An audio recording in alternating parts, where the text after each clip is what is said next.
যারা যারা চাকরি রিলেটেড গুরুত্বপূর্ণ আপডেট নিউজটি দেখার জন্য ক্লিক করেছেন, ভিডিওটি দেখতে লাইক দিয়ে কন্টিনিউ করা অনুরোধ জানাচ্ছি। আসসালামু আলাইকুম বন্ধুরা, বরাবর মতো আবার দুর্দান্ত একটি আপডেট নিউজ নিয়ে আপনাদের মাঝে হাজির হচ্ছি। প্রিয় বন্ধুরা, সকল শিক্ষক কর্মচারীদের জন্য দারুণ সুখবর। ইএফটিতে দ্বিতীয় ধাপে বেতন পাচ্ছে ৬৭,০০০ শিক্ষক কর্মচারী। তাহলে বাকিদের কি হবে আজকের এই ভিডিওটির মাধ্যমে জানতে পারবেন। সো অবশ্যই ভিডিওটি ধৈর্য সহকারে দেখার চেষ্টা করবেন। তাহলে চলুন মূল ভিডিওটি শুরু করা যাক।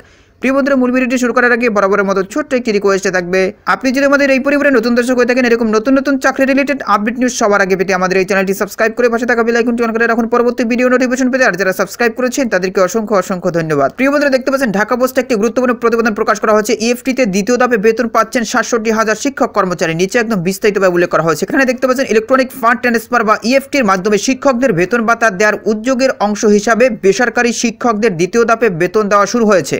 ৬৭,০০০-এর কিছু বেশি শিক্ষক কর্মচারী ইএফটির মাধ্যমে দ্বিতীয় ধাপের বেতন পাবেন। ইতোমধ্যে তাদের মেসেজ পাঠানোর প্রক্রিয়া শুরু হয়েছে।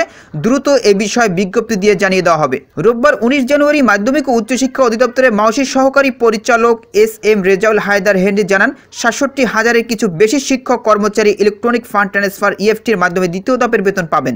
এরই মধ্যে তাদের মেসেজ পাঠানোর প্রক্রিয়া শুরু হয়েছে। দ্রুত এ বিষয়ে বিজ্ঞপ্তি দিয়ে জানিয়ে দেওয়া হবে।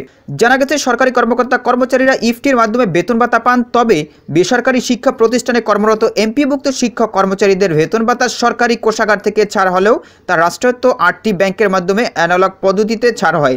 এই অর্থ তুলতে শিক্ষকদের নানা ভোগান্তিতে পড়তে হতো। ব্যাংকগুলোর মাধ্যমে বেতন ভাতা ছাড়ের জন্য কয়েক পর্যায়ে অনুমোদন সহ সংশ্লিষ্ট কাজে অনেক ক্ষেত্রেই এমপিভুক্ত শিক্ষকদের বেতন ভাতা পেতে দেরি হয়।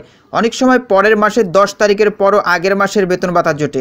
এই পরিপ্রেক্ষিতে গত ৫ অক্টোবর বিশ্ব শিক্ষক দিবসে ইএফটিতে বেসরকারি শিক্ষকদের এমপিওর বেতন ভাতা দেওয়ার ঘোষণা দেয় শিক্ষা মন্ত্রণালয়। প্রাথমিকভাবে বেসরকারি এমপিভুক্ত স্কুল কলেজে ২০৯ জন শিক্ষক কর্মচারীর অক্টোবর মাসের এমপিও ইএফটিতে ছাড় হয়। পরে গত ১ জানুয়ারি ১,৮৯,০০০ শিক্ষক ইএফটির মাধ্যমে বেতন ভাতার সরকারি অংশে টাকা পেয়েছেন। দ্বিতীয় ধাপে আরও ৬৭,০০০ শিক্ষক কর্মচারীকে বেতন দেওয়া হচ্ছে। প্রসঙ্গত, বেসরকারি স্কুল কলেজে ৩,৮০,০০০ শিক্ষক কর্মচারীর মধ্যে ২,৮৯,০০০ শিক্ষক কর্মচারী তথ্য যাচাই করছে মাওসি।